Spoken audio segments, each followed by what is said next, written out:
Ken, a guy here on TribLIVE Radio this Wednesday morning, and time for our semi-monthly visit with Pirates manager Clint Hurdle. The Pirates 80-70 guy junker, and on a nice little roll here on their push for the postseason. High water mark of the year, 10 games over 500. Couldn't come in a better time, and you can tell it's a pennant race because I stayed up and watched all 12 innings of the Cardinals and Brewers last night.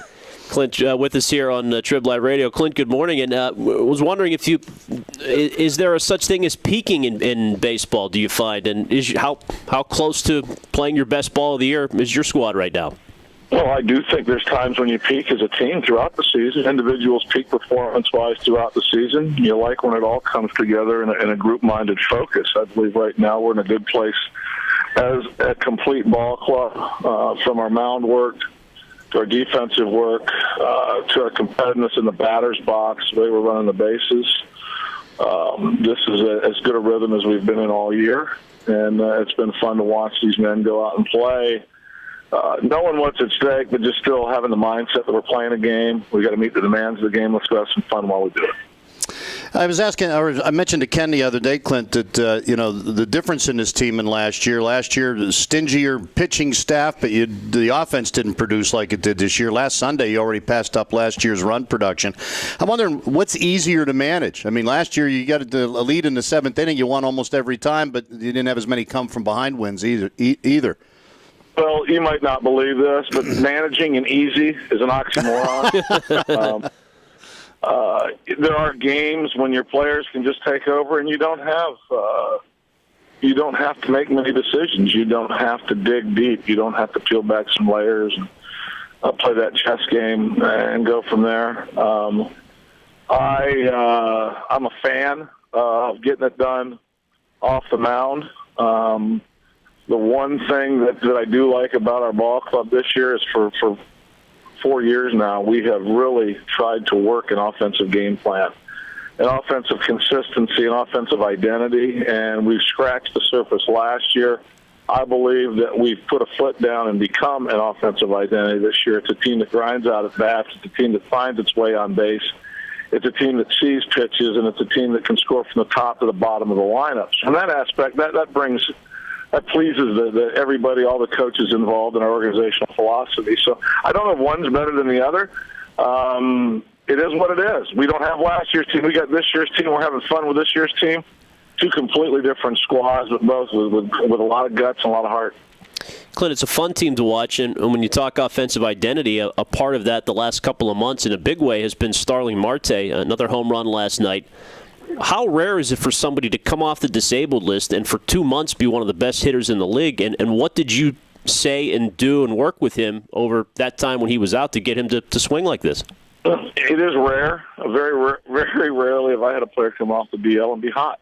Just all my experiences as a manager, as a hitting coach.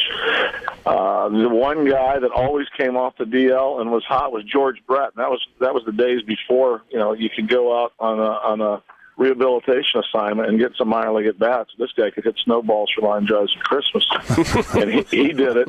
Marte seemed to find, as soon as he got back, it was get my foot down early, see the ball well, and hit it hard where it's pitched. He's done it for 2 months.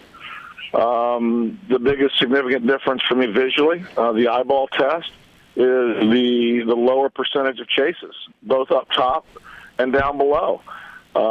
Frequency of swings we used to see him take, sometimes down in counts. He's lengthened at bats out. He's seeing more pitches per at bat now than he has. He's driving balls to all parts of the ballpark, from the right field line to the left field line. He's hit hard. He's hit soft. It's been fun to watch his development and fun to watch his maturation process as a hitter. Yeah, even in the at-bat with the home run, he laid off a bouncer in the dirt, which he used to kind of have trouble with. It seems like he's just more disciplined than he was a year ago. I guess that's just a maturation of a major league player. It can be, and there's going to be times when you might fall back in those cycles. It's being stubborn with your approach. It really is. It's a mindset. It's being stubborn with your approach. Do you want to hit? How bad do you want to hit? Do you want to hit more than you want to walk? And really, that's the conversation we've had with some guys starting last year and going into this year.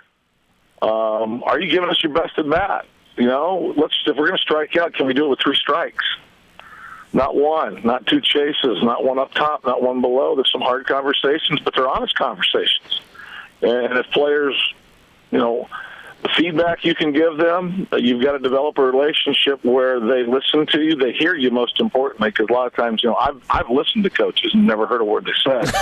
But do they hear you? And then do they trust you enough to do something about it? And I think that's the relational aspect that's really grown in our organization over the last 4 years. The coaches are subtle. The coaches, we're not the stars. We're the guys just behind the screen. You do your thing, and you want players to play well and get all the credit when things go well. Well, there is that time when you can impact the player's performance or his preparation or his focus or his mechanics just by having that good relationship, that trusting relationship. Well, speaking of trust, Clint, and maturation, the John Holdscomb story has become amazing to watch. He struck out 11 of 19 batters here, as you know. And what is the trust level in high-leverage situations? And is there a worry that, well, the league's going to counterpunch at some time, and he's going to have to mature, but also you want to ride it right now? Well, I got news for you guys. There's probably a chance he might give up a run for you or so. All right? And there's going to be some people out there that are going to throw their hands up in the air when he does. We have a level of trust. Just keep showing up to the games, turn on the TV, listen to the radio, and you'll watch the level of trust develop as we go forward. I think we've given him incrementally a little bit more. He's set up the seventh inning a couple times with wins. This is a guy that hasn't pitched a lot back-to-back days and hasn't pitched a lot of multiple innings. So we're trying to make sure we use him wisely, use him in his best suited role, and where he can accentuate and help those other guys at the back end. He's done just that. Well, you're talking about Marte hitting off the disabled list. A lot of our listeners were nervous about Charlie's start last night before the game, Clint. For those who weren't privy to your press conference before the game yesterday, the thought process of giving him a chance and, what you thought of what you saw out there last night. There's people that wake up nervous every day, whether it be in sport or in life. And that's just the way it is. There's also people that you try and have a vision. You try and believe in things that maybe other people can't see by the work, by the relationship, by eyeballs, by human analytics. I watched a man that is invested in this organization, that's poured everything out for a number of years, work as intently and as purposefully as I've ever seen a guy on the DL on trying to be able to stay afloat and alive to pitch because he wanted to be there if we needed him to help make a difference down the road. He didn't want to just unplug and be on the DL, okay, my season's over. Going through that process, seeing what we saw out of him develop through the sim games, especially the last game in Philadelphia, we felt it was worth the risk. So sometimes there is risk, but there's also reward. What do you want to dig? Do you want to avoid risk and not be bold and aggressive and make some decisions that could purposefully put you in a better category? You take some chances. Sometimes you're not right. It might set you back momentarily. I felt we needed to find out about Charlie, as did Neil, as did Ray, as did everybody involved in this decision-making process. And we needed to find out right away. That's the reason for the first game. He got it. We'll see how he feels today. He showed up. He performed. Yes, he pitched in some traffic. You got to pitch in some traffic. I mean, we thought a lot about him pitching out of the windup. He actually said that after the game. He felt very comfortable in the stretch and made pitches. So good night for Charlie, good shot in the arm for us, and we'll see where we can go next.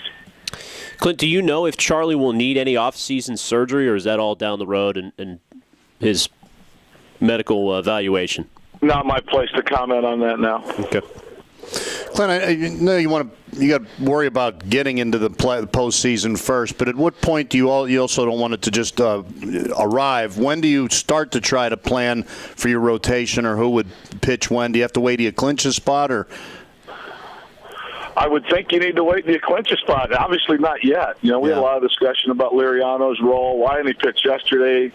I appreciate all the help we get. There wasn't a lot of help there when we were losing 7 in a row. I wasn't getting a lot of phone calls. Maybe that's maybe I was. Maybe I didn't answer. Speaking of that, what if every game matters? What if the 160th game matters? Who do you want pitching game 160? Right. Who do you want pitching game 161? If you look at the way we're mapped out, we got Liriano and Cole pitching 2 of the last 3 games in Cincinnati. If those games are meaningful, to me, that's important right now. I'm trying to make sure we live in the moment and also play this thing out. Once we get in, we can adjust. We can do some different things. Now is not the time to adjust. We need to be steadfast in our approach, follow the process we followed, not the external emotion or thoughts. A lot of people have a lot of thoughts. They don't have half the information we have sometimes. And some of it you're not going to have based on what, the players, the conversation. We're going to do what's best for the player, best for the organization. And when it works, humbly we move forward. When it doesn't work, we take the criticism and move on anyway. Does that right now approach, Clint, also factor in with Watson and Melanson? They were in some 4-run lead games, but they've locked it down. But or is that just keeping them hot with the off day in between? Before the day off, it was. And I'll tell you this, I don't know if you've ever been a late-inning reliever or talked to them. It's a lot easier job to do when you come on with nobody on base than to come in with no safety net. So if you want to take care of the backbone of your bullpen, right now, if the same situation happens tonight, we'll probably go at it a different way. I wanted us to nail down the first victory of the series based on how we pitched off the mound. Watson was pitching at the top of the lineup, and I know a lot of you out there pay attention to leverage situations based on the batters are going to be faced. As we went through that lineup, our two best available relievers were there. It happened to be a 4-run lead. We've tried it differently in the past with some success and some limited success, because the last thing you want to do is bring that other guy in and now have to get up that guy anyway and send him out there with no safety net. That to me, is more of a challenging situation. And I have no problem answering the questions why Watson and Melanson pitched with a 4-run lead, because we wanted to win the game. I mentioned I watched the Brewers and the Cardinals till the 12th inning after I got home. Clint, I don't know if you got home in time to watch it. I know you still want to win the division, so I imagine you're hoping that the Brewers win the games. And I was rooting for about a 19-inning game myself, tear up their pitching staffs a little bit. But are you paying attention? Are you scoreboard watching at all? I'm not. What you and I want doesn't really matter. They're going to play. Somebody's going to win. Somebody's going to lose. That's my perception. Everybody's wired a little different. I want to win. I want us to win the division. Again, that being said, it has nothing to do how those teams are going to play. I did not stay up and watch the game. I went to bed. I saw on the ticker, I think last I saw it was the 9th or 10th inning. It was tied. So I found out this morning on the morning news that Milwaukee had won. The fight that they're putting up now is good. It's good for baseball. You got a bunch of great things going on. So we need to win games. It really doesn't matter what anybody else does if we win games. Of course, the morning news, you were watching Channel 4, right? Oh, jeez. Clint, I know you and the entire team are headed out to Banksville Elementary School this morning as a part of Clemente Day. Pretty cool. In the midst of a pennant race, you guys are still out in the community. Yeah, it is cool. And what's really interesting is we'll get a lot of favorable response, and I'll get another 15, 20 complaints on how many times we're not letting the guys rest. So it's always interesting, the perception of the people that are tied to this game. We love our fan base. We love their creativity, their mindset. How can you not want to be involved in Clemente Day?